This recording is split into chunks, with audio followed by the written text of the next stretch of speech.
And this is the astrological forecast for the sign of Libra for January 2020, brought to you by the wonderful people at asktheanswer.com, the UK's leading website for tarot readers, psychics, mystics and channelers. Libra, you're the kind of whipping boy this month. This is not the way it's going to be over the rest of the year.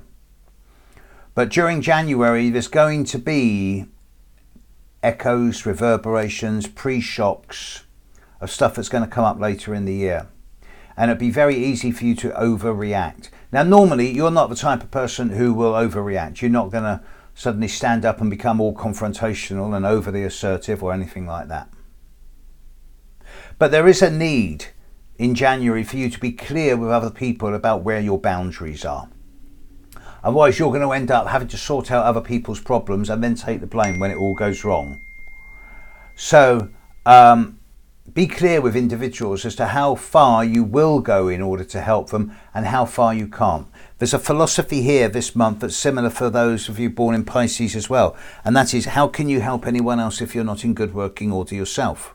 Putting yourself first sometimes is not selfishness, it's self-enlightened interest. And if you get too caught up in other people's stuff during January, then Libra, then you're going to burn yourself out for the year to come, and you're going to need every bit of energy you've got, especially as you get into the second half of the year. So during January, even though there's nothing in your sign, I'll still say you should go out there with a little bit of caution, with your shields up, with clear boundaries that are stated and obvious to people around you, and also being a little bit Teflon coated. Don't get caught up in other people's baggage. Don't get too involved. As far as January 2020 goes, Libra, have an objective and impersonal month.